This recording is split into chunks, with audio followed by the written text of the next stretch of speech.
Hey guys, it's Biggs. Welcome back. Today we're doing something a little bit different. You guys know me, always trying to change it up a little bit. But I thought, with some of the Isopod videos I've been putting out for you guys have been receiving them really, really well. Maybe I thought it was time that we just kind of do something a little bit off the cuff and just show you guys a ton of Isopods. So I thought, well, I can't just go and just show you a bunch of Isopods. There'll still be some sort of education and stuff with it. So today, this episode of Isopod Talk, we are going to talk about one genera of isopods. And not as much talking in the background. I'm just going to give you a ton of pictures and video of different isopods within this genera. These kind of guys. So today we're going to do an Armadillidium OVERLOAD. Have fun.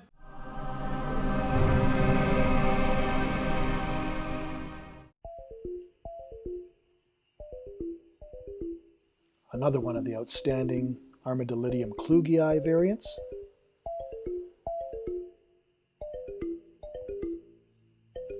And who cannot appreciate the perennial favorite, Armadillidium maculatum, the zebra isopod.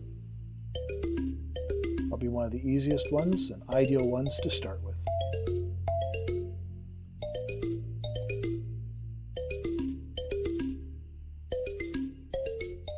One of my favorite, Armadillidium vulgare Magic Potion. This one happens to be the Japan line. We brought this in from Europe. With their almost semi-transparent bodies, and you see all these translucent yellows and speckles underneath the shell. Very variable. I think they're just fascinating. This one's a really cool isopod. They're very variable. However, they are truly sexually dimorphic. The males are the dark gray ones, while the females are these attractive reddish color. Very, very cool species.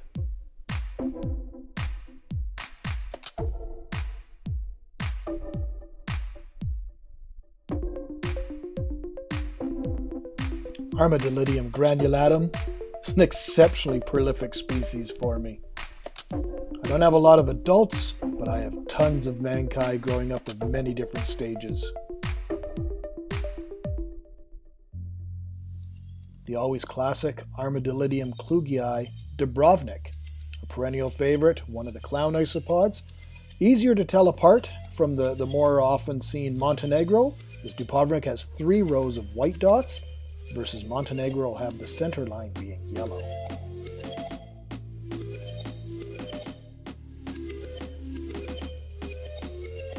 This is a beautiful line-bred variant to increase the red on the skirt.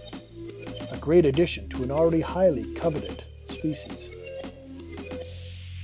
On the Montenegro, the clown isopod, you can clearly see that center line dot, all the dots are yellow, defining it from the other variants.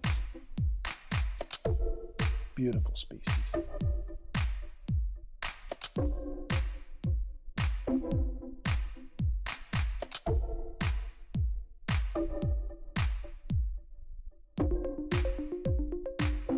One of the absolute largest species of Armadillidium is Armadillidium gestroi. This one is a true titan. As you can see, fairly prolific. So truly a wonderful species.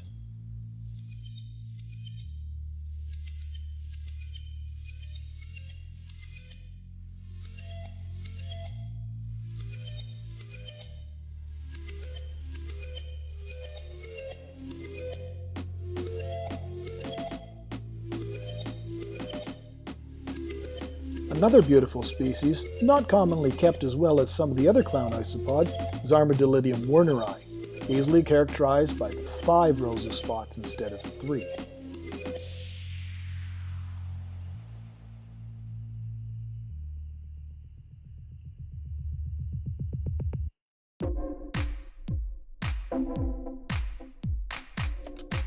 Here's a unique one, Armadillidium espagnoli. Formerly used to be called Armadillidium species, or SP, marbleized. Very unique species. This one was formally described only recently in isopod terms by Cruz back in 1990. Very, very cool species.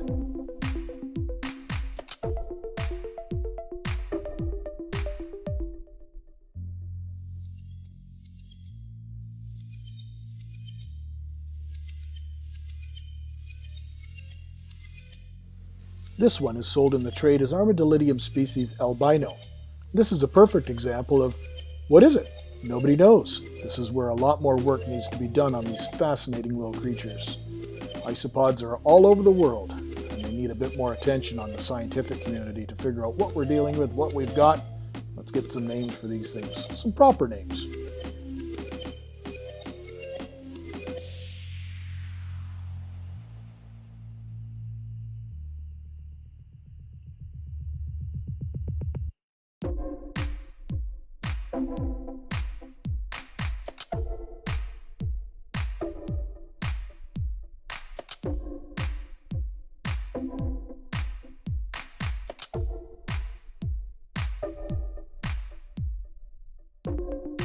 The bulk of today's footage of isopods was shot at my good friends Ivan and Cheyenne at Species Canada, and I thought it appropriate that if we're going to talk about Armadillidium and do an Armadillidium overload, let's get Cheyenne to give us the full rundown on how they take care of their Armadillidium species. So we've got our basic 14.1 liter bin.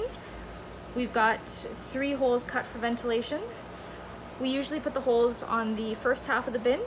We leave the back half of the bin with less ventilation, as we want to keep our moist side moist and not dry. So we also provide these egg crates. It provides a good visual barrier. It also provides surface area for them to climb on. I find when cultures are very swollen and there's a lot of individuals in the culture, they tend to use this more, as a lot of times underneath the hardwood and that, it tends to get too condensed. And these are virgin. You buy these at a farm supply store, so it's a natural form of cellulose as well. It is, and as so you can see, eat it. Yeah. They're already munching on it. So if we take this off, we get your basic setup. So we provide little food dishes. The bigger the culture, the more food dishes we'll provide. Right now, they have a mix of dry morning wood. They've got some carrots, and we've got some bug burger mixed up. We also provide a little tiny container of calcium powder. You can also provide cuttlebone, which they'll use as well. Cuttlebone is a bit pricey right now in Canada, so until it comes down a little bit, we're using the calcium powder, and we've noticed no issues with it so far. Everybody does good. We get good molts. So any calcium powder that you'd find at a pet store used for the reptile industry or something would work. You could also even crush down eggshells. You can, yes, yep. So as you can see, we've got lots of hardwood, rotting hardwood to use, and we kind of layer them in different areas on the bin. We usually have a lot of leaf litter. Unfortunately, these guys have decimated all of it. Of course, leaf litter is very important in your culture, and you don't want to have it as empty as this. But for now, we're waiting till fall and supplementing with spag moss and a few other types. Well, you run about 200 cultures here at Species Canada, so the amount of leaf litter you're going to go through, you can get a much. But this year's been really busy. It's been a lot more when we've used a lot with setting up cultures, and we've kind of distributed it as best we can. The substrate mix that we use is kind of like your basic ABG recipe. We use fir bark, we use black earth soil, which is a mix of humus and other like decomposing barks. Like a compost, organic compost? Exactly, yep. We also use a few other stuff. Worm castings is another good additive to the soil. We mix in crunched up leaf litter into the soil. You can probably see remnants of it in here as well. And charcoal. Charcoal as well, yep. We also add a product called sea soil, which is basically decomposed fish emulsion, things like that, with fir bark that's been aged over time. And now, where are Armadillidiums mostly found? So you do have Armadillidium found in Asia. You do have Armadillidium found in North America, South America. They're very widespread distributed genera. Like in Canada here, we have Vulgari, which is fairly common. And this is probably, if anyone wants to get started in isopods, this is definitely probably one of the first genera that would catch their attention. There is, yep. Yeah. The Armadillidium maculatum, or zebra isopod, as a lot of people call them. They're very easy, friendly, beginner-friendly isopod species. So they're not going to be as difficult as some of the other Armadillidium as you kind of move through the available species. So another popular species found in the trade is Armadillidium klugi, or the clown isopod. They're a little bit more difficult than these guys starting out, but that would be another species to go into as well down the road. Well, my friends, hope you had some fun with that. I had some fun doing it. It's a lot of species of Armadillidium out there. Armadillidium are the true pillbugs. These are the ones that can roll up that little ball that you guys know. It's characteristic of what everybody associates with an isopod or a pillbug or a woodlouse. So they're really, really cool. I find them fascinating. My kids find them fascinating, and I think they're absolutely awesome all around. So hopefully this guys will maybe inspire you to try them yourself. There are lots of other species available. Species Canada, they got lots of species available that we didn't show. I've got a few species that we didn't show, but I can't go and show you guys absolutely everything all in one video. We got to hold something back for later. So as always, my friends, thank you for watching. If you aren't already, please hit the subscribe button, ring that little bell, share them out to your friends on your social media pages. Absolutely from my heart, love all each and every one of you. Thanks again. We'll see you next time. Take care.